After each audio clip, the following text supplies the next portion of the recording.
आज से लगभग 8000 वर्ष पहले त्रेता युग में जब श्री राम के वानर सेना और रावण के राक्षसों के बीच भयंकर युद्ध चल रहा था, तब रावण हारने के कगार तक पहुंच चुका था। उसके तमाम प्रमुख योद्धा हनुमान, लक्ष्मण, अंगद, नल, नील और अन्य वानर व भालू वीरों के हाथों वीर गति को प्राप्त हो चुके थे।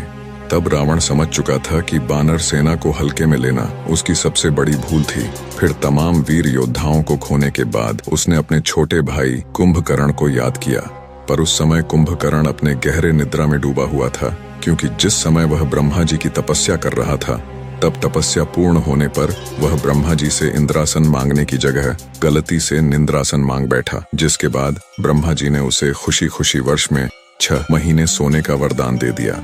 दरअसल ब्रह्मा जी से वरदान मांगते वक्त देवी सरस्वती ने कुंभकर्ण के दिमाग को हर लिया था, जिसके कारण वह वरदान मांगते वक्त गलती कर बैठा। इसके अलावा भी कुंभकर्ण को भगवान शिव और ब्रह्मा जी से तमाम सिद्धियां और वरदान प्राप्त थे। वह एक बेहद शक्तिशाली योद्धा था, जिसने कि कई देवताओं को पहले भी युद्ध में परास्त किया था। इसके बाद रावण के तमाम सैनिक लग गए कुंभकर्ण को बीच निद्रा से जगाने। फिर काफी समय बाद जब उसने अपनी निद्रा तोड़ी तो वह काफी क्रोधित हुआ और उसने समय से पहले जगाने का कारण भी पूछा, जिसके बाद रावण सामने आया और कुंभकर्ण को सारी बात बताई। जिसके बाद कुंभकर्ण रावण से काफी रुष्ट हुआ और रावण को खरी खोटी सुना दी।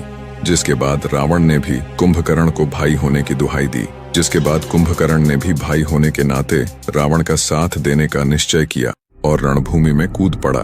फिर इतने बड़े और विशालकाय राक्षस को देख वानरों और भालुओं की सेना में भगदड़ मच गई। कुंभकर्ण को आता देख सभी दुम दबाकर भागने लगे। फिर वानर सेनापति अंगद ने वानर और भालू सेना को काफी तंज कसा और उन्हें रणभूमि से पीठ दिखाकर न भागने की सलाह दे दी। जिसके बाद वानर व भालू सेना में काफी उत्साह भर गया और वे कुंभकर्ण के सामने युद्ध के लिए खड़े हो गए।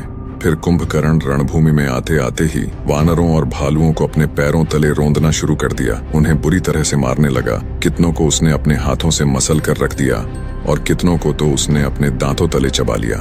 फिर यह देख वानरों के राजा सुग्रीव समेत अंगद और तमाम प्रमुख वानर सैनिक जैसे नल, नील, मैदा, द्विविद इत्यादि कुंभकर्ण पे टूट पड़े, पर कुंभकर्ण को कुछ खास क्षति न पहुंचा सके।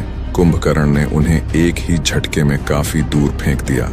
इसके बाद कुंभकर्ण वानर और भालुओं की सेना पे हंसने लगा और उन्हें कायर बताना शुरू कर दिया।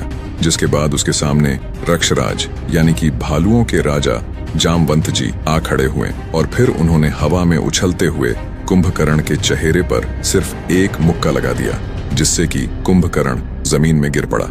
पर कुछ समय बाद कुंभकर्ण वापस से खड़ा हो गया और उसने वानर और रक्ष सेना पे दोबारा से हमला करना शुरू कर दिया। जिसके बाद जामवंत जी ने हनुमान जी को याद किया। इसके बाद फिर हनुमान जी कुंभकर्ण के सामने आ खड़े हुए और उन्होंने भी अपना आकार कुंभकर्ण के इतना ही विशालकाय बना लिया और फिर कुंभकर्ण के ऊपर टूट पड़े। हनुमान जी ने कुंभकर्ण के ऊपर मुक्कों की बरसात करनी शुरू कर दी, जिससे कि कुंभकर्ण जमीन में गिर पड़ा और बुरी तरह से घायल हो गया। फिर कुछ देर बाद कुंभकर्ण वापस से खड़ा हो उठा और उसने अपनी पूरी ताकत लगाकर भगवान शिव से प्राप्त अपने प्रमुख हथियार शूल से हनुमान जी पे वार कर दिया। उसने शूल को सीधा हनुमान जी के सीने में ही धंसा दिया, जिससे कि हनुमान जी पूरी तरह से घायल हो गए और जमीन में गिर पड़े। इसके बाद कुंभकर्ण जोर से ठहाके लगाने लगा।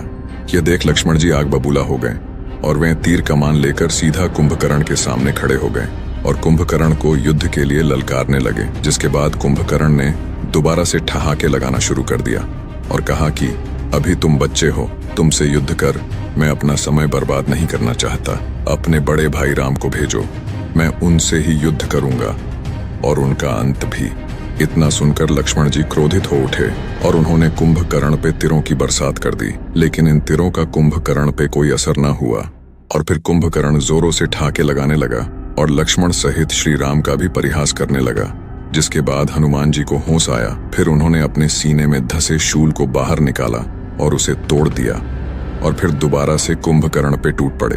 फिर हनुमान जी ने भी कुंभकर्ण को अपने मुक्कों और गदा प्रहार से बुरी तरह घायल कर दिया। जिसके बाद कुंभकर्ण वापस से जमीन में गिर पड़ा, लेकिन कुछ समय बाद वह वापस से खड़ा भी हो उठा। यह देख हनुमान जी फिर से कुंभकर्ण पे आक्रमण करने ही जा रहे थे कि उन्हें श्री राम ने रोक लिया और हनुमान जी को आराम करने की आज्ञा दे दी। दरअसल हनुमान जी या किसी भी बड़े योद्धा के तमाम प्रहारों से कुंभकर्ण सिर्फ मूर्छित ही हो सकता था, लेकिन उसका वध नहीं, क्योंकि दरअसल कुंभकर्ण पिछले जन्म सतयुग काल में हिरण्याक्ष था, जिसका वध श्री विष्णु के तीसरे अवतार वराह अवतार ने किया था। और ठीक इसी प्रकार उसके दूसरे जन्म में भी उसका वध श्री विष्णु अवतार के हाथों ही होना निश्चित था, और यह बात श्री राम भली भांति जानते थे। फिर यहाँ कुंभकर्ण वानरों और भालुओं की सेना को कुचलने में पूरी तरह से जुटा ही था कि श्री राम वहां आ गए और फिर कुंभकर्ण का ध्यान अपनी ओर खींच लिया। श्री राम को सामने देख कुंभकर्ण ने सोचा कि अब युद्ध को लंबा खींचना सही नहीं होगा, सीधे राम का अंत कर युद्ध को विराम दे दिया जाए। और फिर वह श्री राम की तरफ बड़ी तेजी से दौड़ने लगा। कुंभकर्ण को तेजी से सामने आता देख श्री राम ने सबसे पहले तो एक बेहद शक्तिशाली बाण से कुंभकर्ण के ऊपर एक बड़ा प्रहार कर उसे जमीन में पटक दिया। इसके बाद श्री राम ने दूसरे शक्तिशाली बाण से उसके कवच को चकनाचूर कर दिया। फिर तीसरे बाण से उसके एक भुजा को उसके शरीर से उखाड़ फेंका, जिसके बाद श्री राम ने अपने दो शक्तिशाली बाणों को एक साथ चलाकर कुंभकर्ण के दोनों पैरों को ही उखाड़ फेंका। और अंत में कोदंड नामक बेहद शक्तिशाली बाण से श्री राम ने कुंभकर्ण का सिर धड़ से उखाड़ फेंका। और इस प्रकार से कुंभकर्ण का अंत हुआ और वह वीर गति को प्राप्त हुआ। इसके बाद पूरे वानर और भालुओं की सेना में खुशहाली दौड़ पड़ी, क्योंकि उन्होंने एक बहुत बड़ी जीत जो हासिल की थी। तो ये था हनुमान जी के साथ कुंभकर्ण के युद्ध का पूरा इतिहास। तो वीडियो अच्छी लगी हो तो एक लाइक जरूर करें और साथ ही चैनल को सब्सक्राइब भी। जय श्री राम, जय हनुमान।